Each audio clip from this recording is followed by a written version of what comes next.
नमस्कार, आप देख रहे हैं वाईबीएन बिहार झारखंड और मैं हूं दीपक गौड़।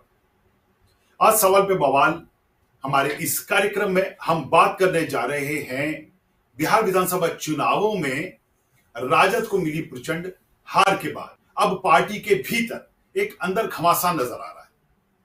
पार्टी ने आज एक मंथन बैठक बुलाई थी, जिस मंथन बैठक में आज सभी पूर्व वरिष्ठ नेता, इस बार जीते हुए विधायक और पूर्व में जो पार्टी के विधायक रहे हुए हैं, उन सबने शिरकत की। हालांकि मंथन बैठक में निकलने की आस ये थी कि कुछ सकारात्मक रूप से कुछ ऐसा निकलता जिससे पार्टी के फेवर में या पार्टी के अच्छे समीकरणों को लेकर कुछ बात निकल कर आती, लेकिन पार्टी के अंदर से शायद निकला विष। इस तरह से कहा जा रहा है क्योंकि एक बार फिर पार्टी यह मानने को तैयार नहीं है कि उनकी हार का कारण उनकी नीतियां, उनकी रणनीतियां थी। पार्टी ने अपनी इस हार के कारण को एक बार फिर उस 10,000 रुपए पर केंद्रित कर दिया जो नीतीश सरकार ने महिलाओं को दी। इसके साथ ही एक बड़ी चीज ये नजर आई कि आज एक बार फिर तेजस्वी यादव पूरे बैठक के दौरान मौन रहे। आज इस पूरी उनकी चर्चा जो हमारी हो रही है और इस मुद्दे को लेकर जो हम बात करने जा रहे हैं, उस पर हमारे साथ जुड़ रहे हैं आरजेडी प्रवक्ता आरजू खान जी, हमारे जदयू से प्रवक्ता जुड़ेंगी श्वेता प्रिया जी और हमारे वरिष्ठ संवाददाता संजय। आरजू जी, सबसे पहला एक सवाल आप ही से जी, ये तेजस्वी यादव का मौन आखिर कब खत्म होने जा रहा है? जी देखिए, हम तो लोकतंत्र में हमेशा प्रहरी है विपक्ष और हर बातों पे हम मुद्दों की बात करते हैं। अब बिहार के 14 करोड़ आवाम की बात करते हैं, हम पलायन की बात करते हैं, बेरोजगारी के मुद्दे की बात करते हैं, शिक्षा की बात करते हैं, चिकित्सा की बात करते हैं। तो ये सारे तो हमारे मुद्दे हैं और आपका सवाल ही अजीब सा है कि तेजस्वी प्रसाद यादव मौन क्यों है। वक्त आएगा, हर चीज हम लोग बोलते गए हैं। जाहिर सी बात है, हम अपना मंथन कर रहे हैं। इलेक्शन कमीशन को जिस तरीके से हमने बताया, इलेक्शन कमीशन के बाद फिर हम अपनी समीक्षा बैठक कर रहे हैं, जिसमें आज पहली कड़ी आपने देखा कि पूर्व विधायक से लेके जो मौजूदा विधायक जो जीते हुए हमारे हैं, सबको तलब किया गया राबड़ी आवास के अंदर और सबसे बातें चल रही हैं। जो भी बातें होंगी सकारात्मक तरीके से आएंगे, हम आपके साथ बैठेंगे और आपके भी टीवी चैनल्स पे चलेंगे, वो सारी बातें आपको पता चलेंगी। हम कभी भी मौन नहीं रहते हैं। लोकतंत्र में हम जरूर हार चुके हैं, लेकिन हारने का मतलब ये नहीं कि बिहार की आवाम के लिए बोलना छोड़ दें। हम सड़क से लेकर सदन तक अपनी बातों को उठाएंगे, आपके समक्ष रखेंगे। लेकिन आज की जो बैठक थी, हम जो आज चर्चा कर रहे हैं उस पर कर रहे हैं कि आज की बैठक में कुछ आपको फीडबैक जो मिले, वो फीडबैक ये थे कि कुछ पार्टी की रणनीतियों में भी चूक हुई। आप एक पार्टी के प्रवक्ता के तौर पर उन रणनीतियों पर क्या कहना चाहेंगे? नहीं, हमारे तरफ से कभी कोई चूक नहीं हुई है। मैं स्पष्ट शब्दों में मैं कहना चाहता हूं कि हम लोगों ने बिहार के 14 करोड़ आम आवाम की यानी कि जनता की बातें रखी। हमने डिवाइड एंड रूल की पॉलिसी नहीं की। हमने पलायन को मुद्दा बनाया, हमने रोजगार को मुद्दा बनाया, हमने शिक्षा को हथियार बनाया था, चिकित्सा को अपना हथियार बनाया था और लगातार हम उस पर बातें करते रहे। हमने हिंदू मुसलमान रोहिंग्या पाकिस्तान बांग्लादेश के ऊपर हमने बातें नहीं की। हमने हिंदू मुसलमान पे बातें नहीं की। हमने मंदिर और मस्जिद का दुर्विकरण नहीं किया। तो हम तो पूरी तरह से आश्वस्त थे और बिहार की जनता भी आश्वस्त थी। वो चाहती थी कि बिहार में बदलाव हो। हम भी तो जमीन से लेकर रहते हैं, गांव के पंगडंगियों से लेकर शहर के चौराहों तक रहते हैं। हमने भी वो चीजें सुनी है। बिहार में पूरी तरह से बदलाव की स्थिति थी। बिहारी बदलाव चाहता था, पलायन से मुक्ति चाहता था। जिस तरीके से आपने छठ में देखा कि कैसे लोग आते हैं और शौचालय में आने के लिए मजबूर हैं, ट्रेनों के सीढ़ियों पर बैठ के आने के लिए मजबूर हैं, रिजर्वेशन नहीं मिल रहे थे, एक एक सीट पे 5-5 लोग आने के लिए आमादा थे। तो ये सारे हमारे मुद्दे थे, हमने मुद्दों पे बातें की हैं। लेकिन आज क्या निकल के आया है, सब कुछ हम लोग एक नहीं कई राउंड तक हम लोग बातें करेंगे, टेबल टॉक करेंगे। उसके बाद वो सारी चीजें हम आपको बताएंगे कि हमारे बीचों में क्या निकल के आया है। इलेक्शन कमीशन के रवैये से लेके हमारी जो सार्थक पहल है, जो प्रयास है बिहार के लिए, वो हम लगातार करते रहेंगे। जी श्वेता जी, आप थोड़ा लेट से जुड़ी, आपका वाईबीएन बिहार झारखंड पर स्वागत है। आप पहले भी आती रही हैं, लेकिन अभी जो बातचीत हमारी चल रही है, आज हमारी जो चर्चा का विषय है, वो चर्चा के विषय में एक बात ये भी निकल के है कि आज तेजस्वी यादव के आवास पर एक मंथन बैठक राजद की तरफ से की गई। उसमें कुछ जो पक्ष निकला उसमें ये पक्ष भी निकला कि महिलाओं को 10-10 हजार रुपए बांट दिए गए, जिसके चलते वोटों का ध्रुवीकरण हो गया। आपकी सरकार पर वो जो 10,000 रुपए की स्कीम थी उसे एज ए ब्राइब के तौर पर कहा गया, जो आपके पार्टी के नेताओं ने हमें बताया। आरजू जी, ये हम वाली बात रख रहे हैं, तो आप इसको किस नजर से देखती है श्वेता जी? देखिए सर, इसको ये फिर से एक एलिगेशन हम कह लेंगे, इसको आरोप लगाना कह लेंगे। उसका रीजन ये है कि ये स्कीम अगस्त में ही आ चुका था, ये अप्रूव हो गया था गवर्नमेंट की तरफ से अगस्त में, और अगस्त में कोई कोड ऑफ कंडक्ट नहीं लगा था, तो इसको ब्राइब नहीं बोल सकते हैं। अगर कोई चीजें आप किसी स्कीम के तहत अगर आप बाद में भी उसे करते हैं, क्योंकि स्कीम तो अप्रूव हो चुका है, तो ऐसा थोड़ा ही है जब तक इलेक्शन होगा तब तक हम कोई काम ही नहीं करेंगे, जो स्कीम ऑलरेडी पहले से अप्रूव्ड है। तो ये एलिगेशंस लगा रहे हैं। देखिए, सबसे बड़ी बात क्या है, हारना और उस चीज को एक्सेप्ट करना, जनता के जनादेश को का रिस्पेक्ट करना, ये सबसे जरूरी है। और ये देखना बहुत जरूरी है कि आपके यहाँ कहाँ पे चूक हुआ है। तो वो चीजें इनके अंदर नहीं है, तो एलिगेशन से ये कभी बाज नहीं आते हैं। देखिए, पहले इन्होंने जैसे वोट चोरी का लगाया, अभी ब्राइब का लगा रहे हैं, तो वोट चोरी का भी लगाया। आपके पास है ना कि आप कोर्ट जा सकते हैं।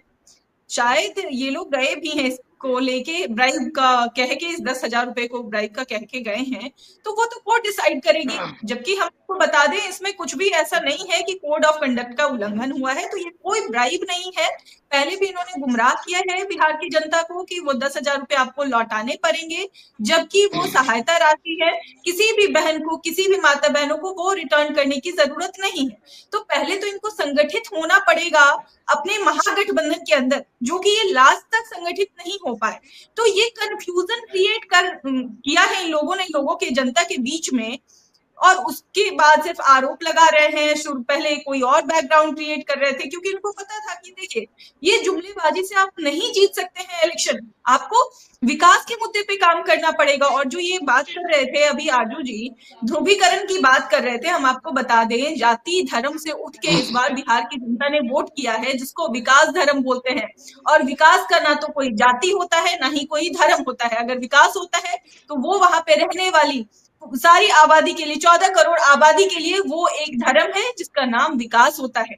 तो इस तरीके से आप एलिगेशन मत लगाइए, आप अपने अंदर झांक के देखिए हार का, उस पर काम कीजिए, एक अच्छे ऑपोजिशन की तरह आप काम करिए, तो शायद चांस मिलेगा। लेकिन आप देख लीजिए, उनका फ्रेंडली फाइट लास्ट तक खत्म नहीं हुआ। तो ये सारी चीजें लोगों के बीच में जाता है, जब आप अपने महागठबंधन को नहीं संभाल पाते हैं, अपने गठबंधन में आपके फ्रेंडली फाइट खत्म नहीं होता है, क्योंकि फ्रेंडली फाइट नाम का कोई चीज नहीं होता है, ये एक शुगर कोटेड वर्ड है।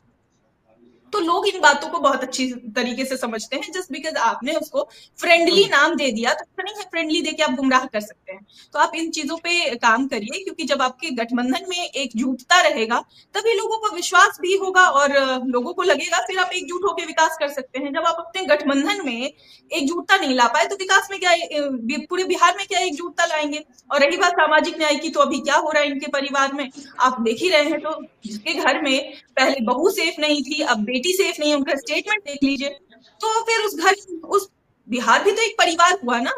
जैसे नीतीश जी ने बिहार को एक परिवार की तरह देखा है, तो आपको वैसे देखना पड़ेगा। तो जिसके अपने परिवार में इस तरीके से लड़कियों के साथ हो रहा है, वो सामाजिक न्याय की बात क्या करेंगे, लोगों को विश्वास कैसे होगा। तो जनता बहुत ही प्रबुद्ध है, आप देख लीजिए, बिहार की जनता बहुत पढ़ी लिखी और समझदार है, और ये इतिहास रहा है, ये आज की बात नहीं है।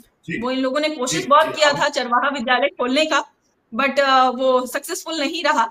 और आज मुझे बहुत खुशी है कि ये जीत हम लोगों की नहीं, एनडीए गवर्नमेंट की जीत नहीं है, बल्कि ये पूरी तरीके से जीत है बिहार की जनता की।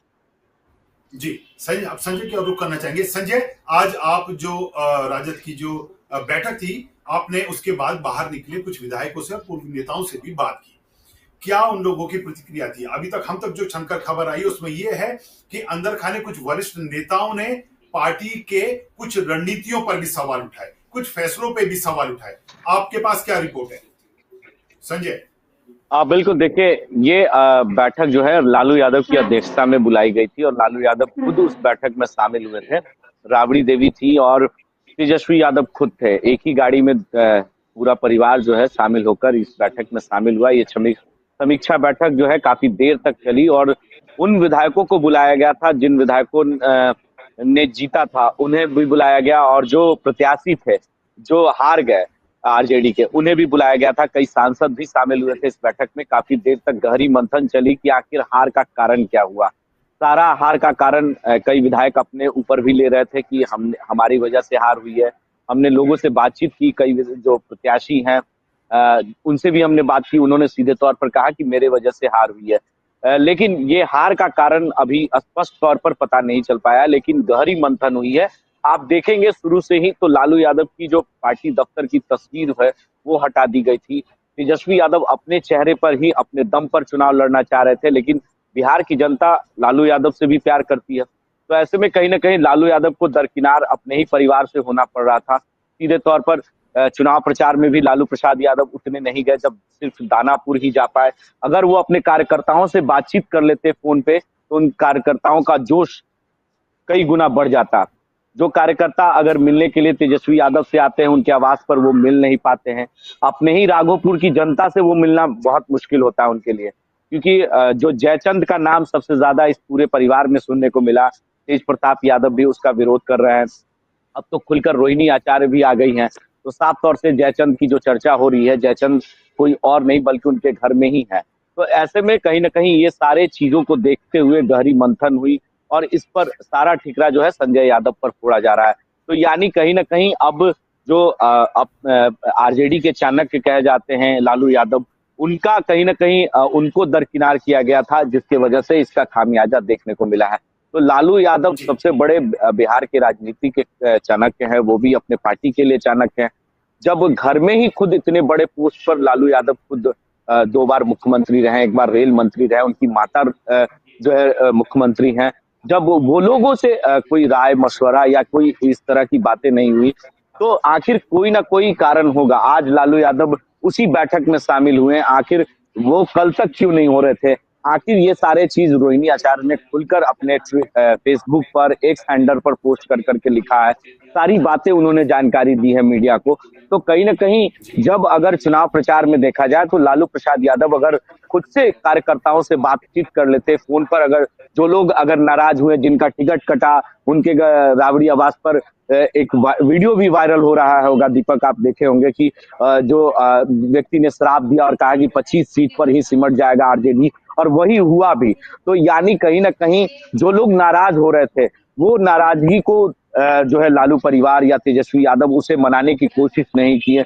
ये सारा चीज है जो गहरी मंथन करने की जरूरत है। सिर्फ सरकार के ऊपर जो है ठिकरा फोड़ना एक बड़ी बात नहीं हो सकती है। पार्टी के अंदर ही झांकना होगा कि कहाँ हमसे चूक हुई और पार्टी के लोग क्यों नाराज हुए, जिनका टिकट कटा, जिनको टिकट मिला, ये सारी चीजों पर मंथन करने की जरूरत होगी। अर्जुन जी, हम आपसे पूछना चाहेंगे, आपके पार्टी के ही कुछ वरिष्ठ नेताओं ने ये कहा कि लालू यादव पुत्र मुंह में धृतराष्ट्र हो गए। क्या पार्टी के पतन का जो इसका अभी हाल में, पतन तो नहीं बोलेंगे, अभी जो पार्टी की तरह खराब प्रदर्शन रहा 2010 के बाद आपकी स्थिति ऐसी आई है, आपका जो प्रदर्शन रहा उसका मूल कारण वहां से शुरू हुआ था पार्टी के अंदर? क्योंकि मंथन हम लोग आपके जी प्लीज कैरी ऑन।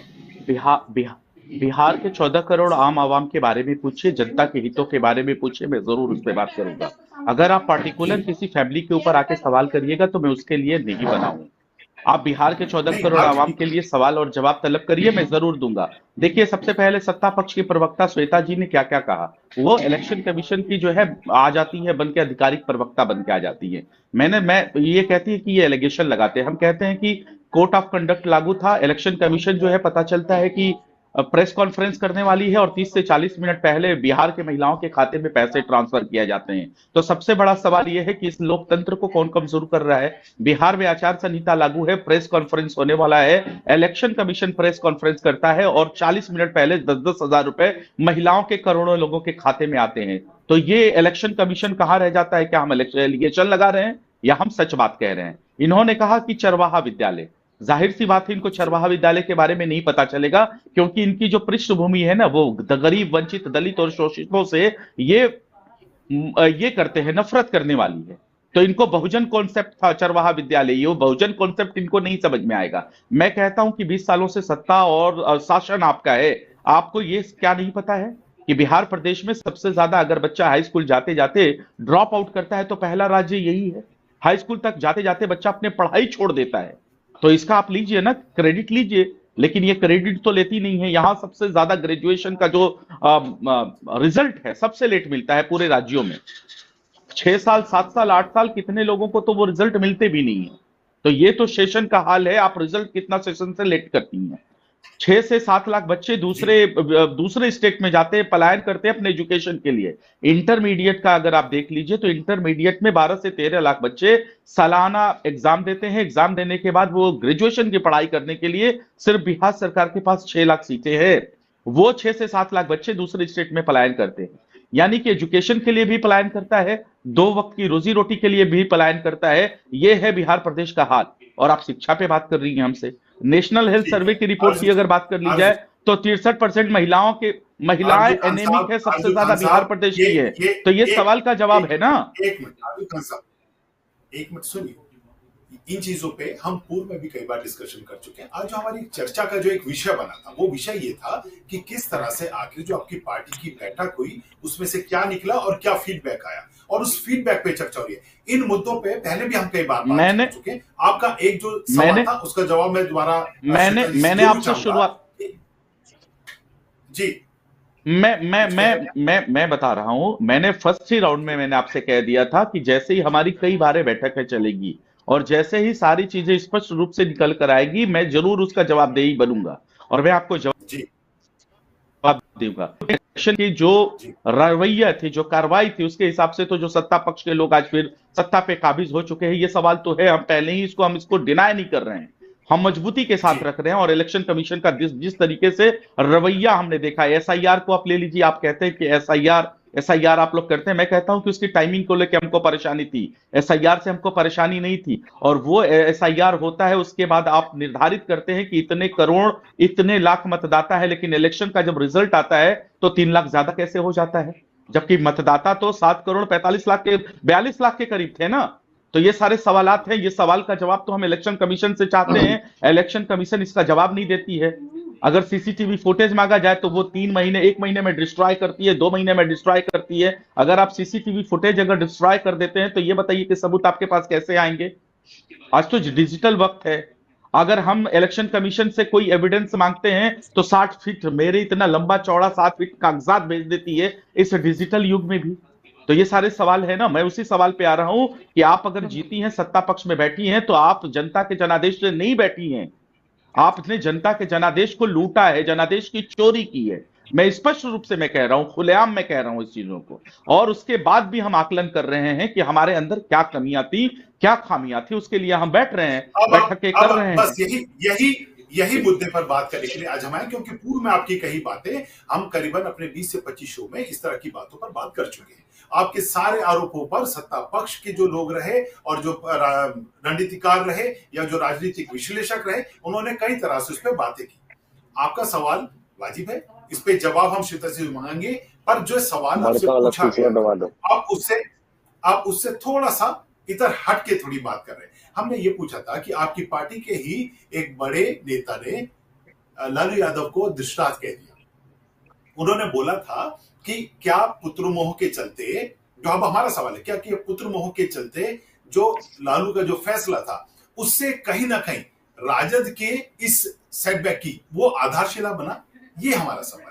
बस आपकी प्रतिक्रिया जी आप एकदम प्रतिक्रिया लीजिए। सबसे पहले मैं कहूंगा, इस प्रदेश के जो डिप्टी सीएम थे सम्राट चौधरी, उन्होंने क्या कहा था कि सबसे रद्दी माल किसको कहा था? प्रदेश के मुख्यमंत्री नीतीश कुमार का कहा था। लेकिन यहां तक कहा था कि मेरा मुरेठा उसी वक्त खुलेगा जब इनको गद्दी से ऊपर उतार देंगे। तो उसके ऊपर भी सवाल जवाब चाहिए हमको। और दूसरी बात, उनके पिता शकुनी चौधरी ने क्या कहा था? उन्होंने कहा था आदरणीय नरेंद्र मोदी को कि मिट्टी में गाड़ दूंगा। ये सारे सवालात हैं। मेरे कहने का मतलब यही है कि राजनीति में इस तरीके के सवाल और जवाब होते रहते हैं, लेकिन उस चीजों को आधार बना लेना ये कहीं से भी उचित नहीं है। कहीं से भी ये उचित नहीं है, क्योंकि इस तरीके के सवाल आते हैं। आप एक वक्त में आपने देखा कि आदरणीय नरेंद्र मोदी की थाली छीनने वाले कौन थे? हमारे प्रदेश के मुख्यमंत्री नीतीश कुमार जी। बिहारियों के सर के बाल, दाढ़ी के बाल, नाखून तक कटवा के फोरेंसिक रिपोर्ट के लिए लैब में भेज दिए थे, लेकिन उसके बाद भी गठबंधन कर लिया। क्या वो बताएंगे कि डीएनए क्या है बिहारियों का?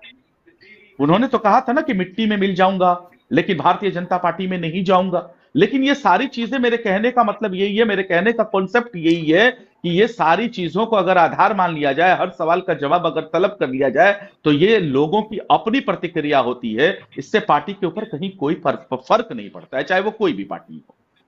जी श्वेता जी, आप पर फिर से इन्होंने आरोप भी लगाए हैं और आपको कुछ सवालों का जवाब देना होगा, आपकी प्रतिक्रिया। जी, देखिए इन्होंने अभी बोला जाति के बारे में, फिर से बोला कि मुझे नहीं पता है जाति और अनुसूचित जाति, दलित और उनके बारे में मुझे नहीं पता है, और उसके विकास पे हमारी गवर्नमेंट यानी कि एनडीए गवर्नमेंट ध्यान नहीं देती है, उसके हितैषी बस ये लोग हैं। तो बता देते हैं, इस बार जनमानस ने तो दिखा दिया अपना वोट देके। अब उन्होंने वोट हमें दे दिया, जब एनडीए गवर्नमेंट में उन्होंने अपना विश्वास दिखा दिया, तो अब इनको उनके मैंडेट्स पे यकीन नहीं है। और शुरू में इन्हें ये लगता था कि वोट चोरी हो जाएगा, तो एक ये एजेंडा क्रिएट कर रहे थे, ठीक है, एक भी एजेंडे का। उसके बाद ये जाने लगे सुप्रीम कोर्ट ने। हम आपको बस ये बताना चाहते हैं कि ये लोग हर बार नई नई चीजों के साथ कैसे आते हैं। ये पहले भी जा चुके हैं एसआईआर के मुद्दे पे सुप्रीम कोर्ट में, बाद में वोट कटा है, वोटर आईडी से नाम कटा है, तो सुप्रीम कोर्ट ने बोला भी था। आप आरजू जी जाके देखिए 10 अक्टूबर 2025 का ऑर्डर सर्वोच्च न्यायालय का, कम से कम उस पर यकीन रखिए, क्योंकि जब आधार को आइडेंटिटी प्रूफ माना जाता है तब तो आप बोलते हैं कि हम सक्सेसफुल हो गए, सुप्रीम कोर्ट ने हमारे फेवर में दिया है। तो जब ये ऑर्डर सुप्रीम कोर्ट देती है, उन्होंने बोला कोई ब्लैंकेट फॉर्मूला एप्लीकेबल नहीं होगा। अगर कोई अग्रीव्ड पर्सन है जिसके राइट्स का हनन हो रहा है, जिसके अधिकारों का हनन हो रहा है, जिनका नाम कटा है, आप आगे आओ। आप अगर आगे आओगे तो कॉग्निजेंस लिया जाएगा, उसमें संज्ञान लिया जाएगा, लेकिन एक भी अग्रीव नहीं आए। अब ये बोलेंगे कि वहां तक पहुंच पाना मुश्किल होगा। आप उस ऑर्डर को पढ़िएगा, उसमें बड़े अच्छे से लिखा हुआ है कि लीगल एड भी प्रोवाइड करवाया जाएगा आपको, ठीक है। तो आप आगे आइए, एक भी नहीं आया। मैं इसका जवाब दे तो दूं? देखिए, मेरा कहना मैं इसका ये जवाब दे है, दूं? आप माँ पिता की एलिगेशन लगाएंगे तो उससे आजू जी प्लीज इतना तो रखिए, अब तो रखिए, अब कोई जीत हार वाली तो बात नहीं है। आपने बोला, हम चुपचाप सुने, आपने एलिगेशन लगाए, हम आपको मैं बताते आपसे हैं कि अनुमति मांग रहा हूं कि मैं जवाब दे सकता हूं। अरे नहीं मैं नहीं, आपसे इजाजत मांग रहा हूं कि मैं जवाब दे आप सकता पूरा हूं। टाइम लीजिएगा, आप पूरा आजू जी, आप पूरा टाइम लीजिएगा, ठीक है। हमें आपके सवालों का जवाब दे देने दीजिए, उसके बाद फिर से आप मेरे सवालों का जवाब दे दीजिएगा, जो भी आपको इसमें गलत लगता है। हम बैठे ही इसलिए हैं। तो बस इतनी सी बात है मेरी कि आप हर बार नए नए चीजों को लाएंगे। सबसे ज्यादा जरूरी है आप आपस में संगठित होइए, इनको ये जानने की जरूरत है, ना कि सिर्फ आरोप प्रत्यारोप करने से। आप बताइए, वही वोट चोरी तेलंगाना में नहीं होता है, कर्नाटका में नहीं होता है, और झारखंड में नहीं होता है। और ऐसे ऐसे स्टेटमेंट इनके बड़े नेताओं का दे देना कि अगर कुछ ऐसा होता है, वोट चोरी होता है, तो जिंजी आ जाएंगे। देखिए, इनका स्टेटमेंट है जो लोगों में अविश्वास और डर पैदा करता है। इनके ऊपर विश्वास नहीं किया जा सकता है, क्योंकि लोगों को पता है, चाहे आप जुमलेबाजी टाइप से अगर कोई भी वादा कर देते हैं, अगर ये बोलते हैं रोजगार का वादा हमने किया था, हम रोजगार पे बात कर रहे थे, आप रोजगार पे बात तो कर रहे थे, लेकिन बेसलेस बातें कर रहे थे, जो वहां की जनता समझ गई। अब जब जीतने से पहले, जब काउंटिंग, मतलब अब सारे इलेक्शंस हो जाते हैं, दोनों जगह, दोनों पत्रकार महोदय जवाब तो ले लीजिए। वोट हो जाता है, उसके बाद ये बोलते हैं जिंजी को आप जवाब अब ले लीजिए, अब जवाब ले लीजिए। बिल्कुल बिल्कुल बिल्कुल, आपके उनकी बात पूरी हो गई। तो सब चलिए, कहिए आरजू जी, कहिए, आप कहिए, बताइए। सबसे पहले देखिए, ये बिना एविडेंस के कोई भी बातें कर रही है। ये कहती है कि आप एविडेंस लेके नहीं जाते हैं। जब 11 दस्तावेज एसआईआर ने कहे थे कि बिहारियों के पास ये है, और 11 के हम प्रतिशत मांग रहे थे, क्या आप बता सकती हैं कि जो एसआईआर के माध्यम के वक्त में जो 11 दस्तावेज जो मांगे गए थे, वो कितने प्रतिशत थे बिहारियों के? मैंने बिहार सरकार के लोगों से पूछा, भारत सरकार के लोगों से पूछा, इलेक्शन कमीशन के लोगों से पूछा, कोई जवाब नहीं आया आज तक। सुप्रीम कोर्ट में गए और हमने कहा कि आप इतने दिनों तक क्यों आधार को पैन कार्ड से लिंक करवा रहे थे, बैंक से लिंक करवा रहे थे? तो सुप्रीम कोर्ट ने हमारी बात को माना और 12वें आधार को आधार माना, और एसआईआर में फिर वो 12वां आधार हुआ। और जहां तक आप कह रही थी कि आप कोर्ट में नहीं ले गए, सिर्फ हम एक कॉन्स्टिट्यूएंसी से, जिसको एसआईआर के तहत इलेक्शन कमीशन ने मृत घोषित कर दिया था, 7 मांगे थे, हम 17 लेके गए। सिर्फ बक्सर कॉन्स्टिट्यूएंसी से हमारे parliament member of parliament Sudhakar Singh लेकर गए, और 17 लोगों को मृत को सुप्रीम कोर्ट में लेके गए और जीवित बताया, और वहीं पे आधार को आधार माना गया। तो ये चीज आप जानिए, आपके ये कहने से नहीं होगा कि हम कोर्ट में नहीं गए। हम कोर्ट में भी गए, 12वां आधार को आधार माना गया सुप्रीम कोर्ट के कहने पे, और जो मृत लोग थे उनको जिंदा हमने घोषित किया। तो ये हमारी उपलब्धियां थी, ये हमारी कामयाबी थी। तो हम तो लगातार आईना दिखा रहे हैं इलेक्शन कमीशन को, और देखिए इलेक्शन आज भी कमीशन को इसी जवाब बात भी पे, तलब कर रहे हैं, जवाब ठीक भी है हम आजू तलब जी, कर रहे हैं। लेकिन आप कहती हैं, आपने जो बोला, आपके कहने का आपने मतलब बहुत था, अच्छी श्वेता बात जी, की है।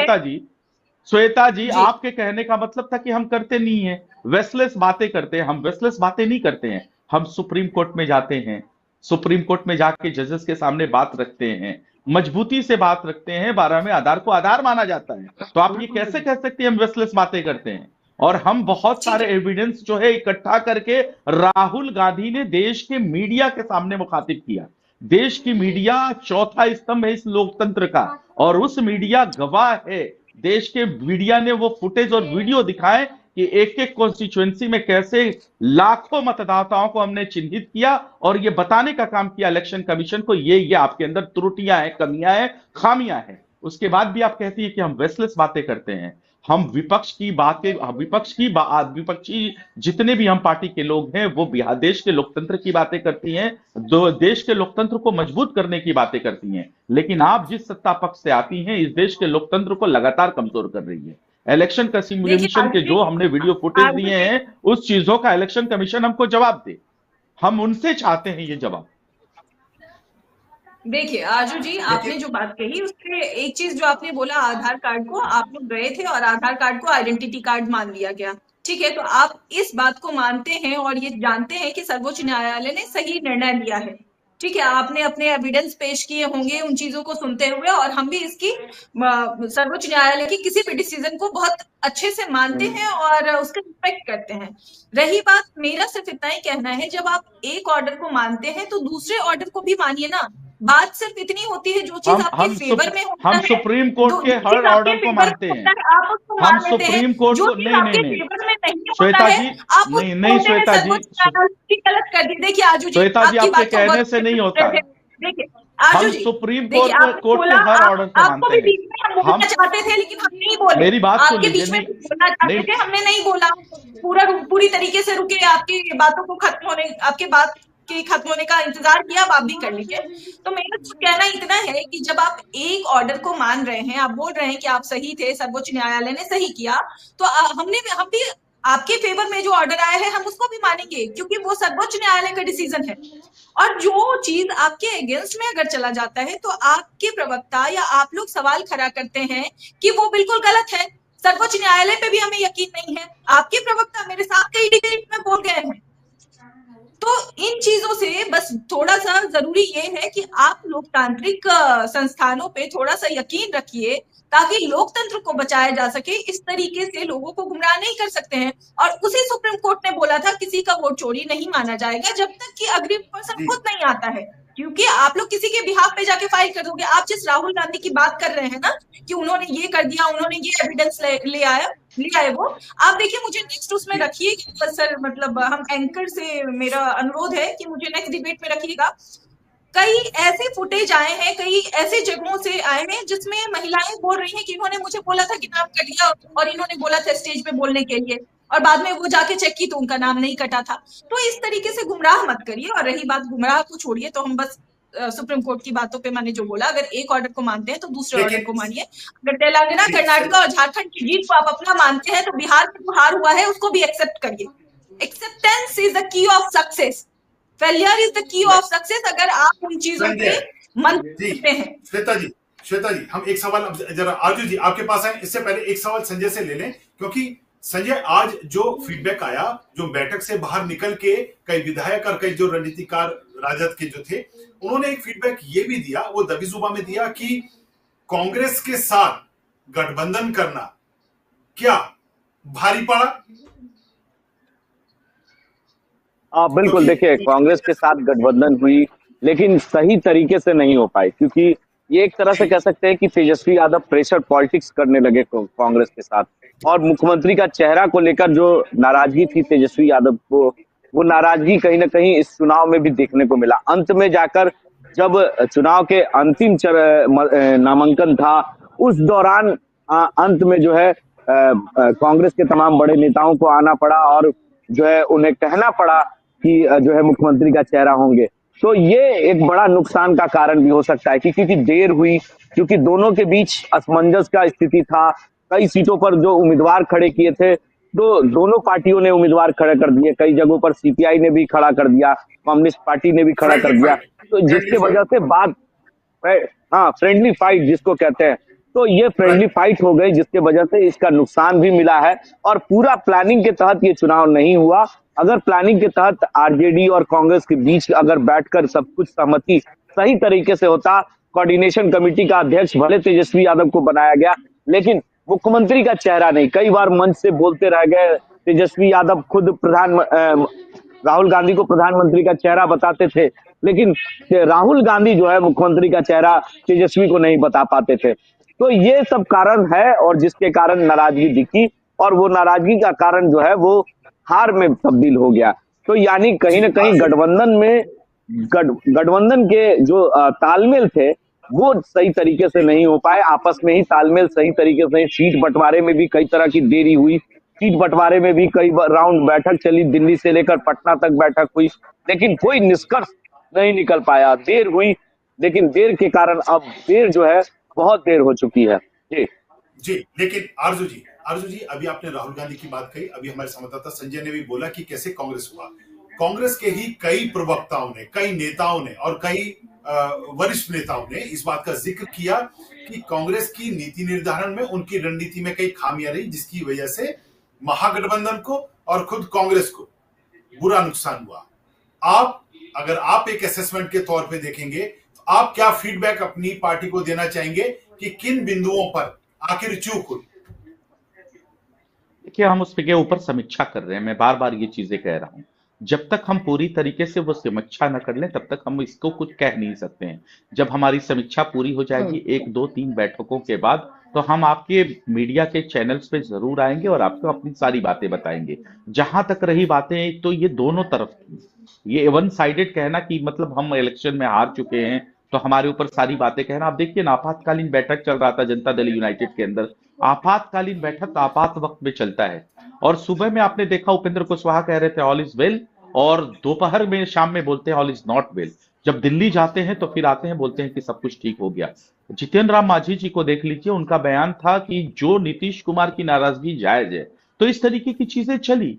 और आपने जितेंद्र राम मांझी के बाद ये उनका एक और बयान देखा होगा, वो बोल रहे थे कि हमको उपेक्षित किया जा रहा है बार बार, हम जो है औकात दिखा देंगे। तो ये सारी चीजें मैं कहता हूं कि ये दोनों गठबंधनों में थे, लेकिन अब इसको आधार मान लेना, मैं आधार उसी वक्त मानूंगा जब हमारी समीक्षा बैठक हो जाएगी। 2-3 समीक्षा बैठक के बाद हम उस डिस्कशन पे आ जाएंगे, हम उस निष्कर्ष पे आ जाएंगे कि हमारे अंदर क्या कमियां थी, क्या खामियां थी, वो जरूर हम आपको बताने का काम करेंगे। क्या कांग्रेस की तरह आप भी केवल एसआईआर को अपनी हार का मुद्दा मानते हैं? मैं ये इंडिविजुअल आरजू खान से पूछ रहा हूं। मैं देखिए, हम इलेक्शन जीते चाहे हारे, जो एसआईआर का मामला है, एसआईआर को हमने कभी भी मुद्दा नहीं माना था। हम कल भी कहते थे, आज भी कह रहे हैं, एसआईआर की टाइमिंग के लेके हमारी प्रॉब्लम थी। और एसआईआर की टाइमिंग के बाद फिर आपने देखा कि चलिए एसआईआर हो गया, 28 दिनों में अंदर कैसे किया गया। केवल राहुल गांधी का तो आपने खड़ा ही इसी आधार पर कर दिया। वो पार्टी कांग्रेस जो अपने अस्तित्व को खंगाल रही थी, उसको आपने वोटर अधिकार यात्रा में सपोर्ट करके उस पार्टी को वहां अस्तित्व में ला दिया था। आप कैसे कह सकते हैं कि वोटर अधिकार ये कह देना, ये कह देना कि कांग्रेस अस्तित्व में ही नहीं थी, बिहार में उसका अस्तित्व नहीं था, मैं समझता हूं कि ये बहुत गलत होगा। क्योंकि पिछले बार इलेक्शन को देख लीजिए, 19 सीटें उनकी आई हुई थी। तो आप ऐसे कैसे कह सकते हैं कि अस्तित्व विहीन है कांग्रेस पार्टी? अरे, लीडर ऑफ अपोजिशन इस देश के हैं राहुल गांधी जी। उनको तो नरेंद्र मोदी जी भी कह रहे थे कि हम पूरी कांग्रेस को खत्म कर देंगे, विपक्ष बचेगा ही नहीं। लेकिन उसके बाद हुआ क्या, आपने देखा वो सारी चीजें। मैं बिहार कांग्रेस की भी बात कर रहा हूं कि पिछले इलेक्शन में वो 19 सीट लेके आए थे, तो आप उसको अस्तित्व भी कैसे कह सकते हैं?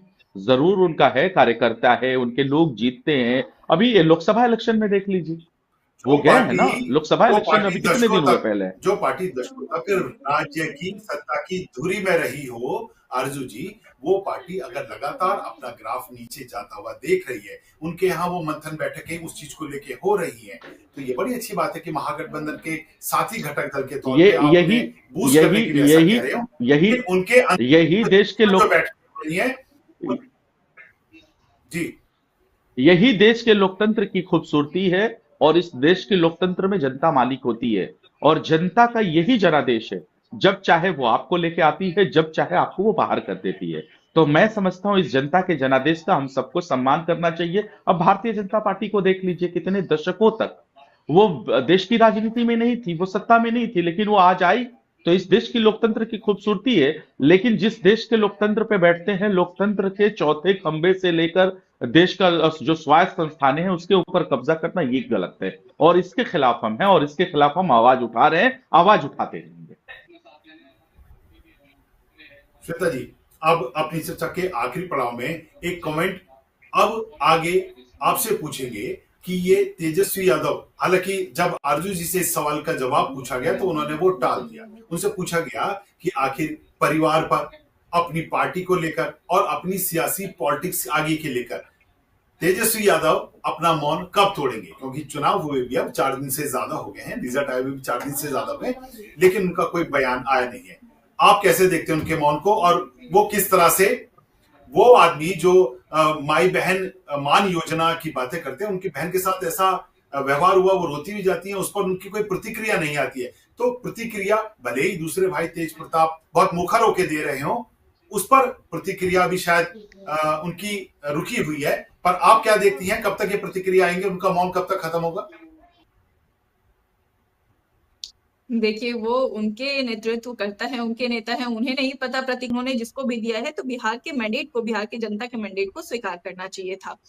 और रही बात दूसरी इनके फैमिली में, तो देखिए जैसे ये लोग बोलते हैं दलितों के लिए कुछ नहीं किया, मतलब एनडीए गवर्नमेंट दलितों के हितैषी नहीं है, जबकि महागठबंधन और आरजेडी दलितों की और सामाजिक न्याय की बात करती है। तो ये सिर्फ सामाजिक न्याय की बात करते हैं, और सामाजिक न्याय को अगर देख लें तो वो एनडीए गवर्नमेंट में महिलाओं को कितना सुरक्षा प्रदान किया गया है, कितना एम्पावर किया गया है, और किस तरीके से नीतीश जी ने बच्चियों का ध्यान रखा है एक बेटी की तरह। इनके यहाँ अपने परिवार में महिलाओं की स्थिति अच्छी नहीं है, अपने परिवार की महिलाओं को डिसरिस्पेक्ट से बचा नहीं पाते हैं, उनकी बेइज्जती होती है। कभी इनकी बहू के साथ, मतलब लालू जी अपनी बहू का उनके घर में झोटा पकड़ के उनको बाहर निकाल दिया जाता है आधी रात को। बताइए कैसे सुरक्षित हैं? चलिए, बहू वाली बात कुछ दिन पहले जो जनता ने देखा था। अभी रोहिणी आचार्य जी के साथ क्या हुआ, मुझे बहुत दुख हो रहा है उनके लिए, जिसने अपने परिवार के लिए, जिस बेटी ने अपने परिवार के लिए इतना बड़ा योगदान दिया है, उसकी किडनी को गंदा किडनी बोल देते हैं ये लोग। आप समझिए भावनाओं के साथ कितना खिलवाड़ होता है। तो ये बिहार की जनता जानती है। जिस चीज को ये पारिवारिक बोलते हैं, पारिवारिक तभी तक होता है जब तक कोई चीज घर के अंदर हो, जब भी पब्लिक डोमेन में आ जाए वो पारिवारिक नहीं रह जाता है। और रोहिणी आचार्य जी का स्टेटमेंट उनके ऑफिशियल ट्विटर अकाउंट पे आया है, उन्होंने जो दिया है, तो ये पारिवारिक कहीं से भी नहीं है। तो देखिए, बस मेरा यही कहना है कि ये लोग बातें बड़ी बड़ी करते हैं, लेकिन इनके एक्शंस जो हैं वो बहुत ही छोटे हैं, और हम कह देंगे कि बहुत घिनौने हैं। मुझे कोई शर्म नहीं आएगा अगर किसी महिला के साथ ऐसा हो रहा है, तो हम एक महिला है, उन चीजों को हम समझते हैं। और रही बात नेता सेवक होता है, नेता जब राजा बनने लग जाए, क्योंकि आपके माता और पिता दोनों मुख्यमंत्री थे, तो आप राजा अपने आप को कंसीडर करते हो। एक्सेसिबिलिटी होना चाहिए नेता का, क्योंकि आप सेवक हो। अगर आप सेवक की तरह जनता से नहीं मिले तो आप क्या विकास करोगे? तो जो चूक इनसे हुआ है उस चीज को एक्सेप्ट नहीं करते हैं। और जिनकी बात करते हैं मोदी जी, नीतीश जी, ये लोग ग्राउंड पे लोगों से मिलते हैं, इनको एक्सेस करना इतना आसान होता है जैसे कोई अपने फैमिली में बड़े को, हमारे लिए तो पिता समान है, पिता के साथ जैसे जाके हम बात कर सकते हैं, वैसे नीतीश जी से मिलना आसान है। वो मिलते हैं लोगों को, आपने देखा होगा वो किसी समूह में जाते हैं तो सारे लोगों का पर्ची लेते हैं। मतलब एक्सेस होने का मतलब ये होता है आप उनकी बातों को सुने। अगर कोई आपसे मिलना चाहता है तो 10 चैनल पास ना करना पड़े। इनके यहाँ जो संजय यादव जी हैं, जिनके बारे में ये सुनने में आता है, अगर किसी को तेजस्वी जी से मिलना है तो उनको 2-3 चैनल पास करना पड़ता है। तो आप नेता कैसे बोल सकते हो? जी, वो तो श्वेता जी, मुझे ऐसा लगता है ये लोग अभी नेता लोग हैं, एक्टिंग करते हैं। नेता बनना वो तो चाहिए, और कुछ ये लोग अभिनेता बनते हैं, और अभिनेता का काम एक्टिंग करना होता है, तो ये लोग एक्टिंग करते हैं कि हम समाज सेवी हैं, हम सामाजिक न्याय की बात करते हैं, हम दलितों के हित की बात करते हैं। बट मुझे बहुत अच्छा लगा इस बार बिहार की जनता ने जाति धर्म से उठ के उन्होंने एक ही धर्म को अपनाया है, विकास धर्म को, और उसी पे वोट किया है, तो ये उनकी जीत है जी। क्योंकि इस बार कई वीडियो और कई फोटो ऐसे प्रचारित और प्रसारित हुए या सोशल मीडिया के जमाने में सामने आए जहां लालू यादव किसी टेबल पे पांव रख के बैठे थे और लोग उन्हें दूर से प्रणाम कर रहे थे। ये मानसिकता कहीं ना कहीं लोगों के सेटबैक उसमें पृष्ठभूमि में उनके दिमाग में एक छवि अंकित कर गई कि ये आज का लोकतंत्र का जो एक स्क्रीन है वो नहीं हो सकती। बहरहाल आप हमारी चर्चा में हमारे साथ जुड़ी, आपका बहुत बहुत शुक्रिया।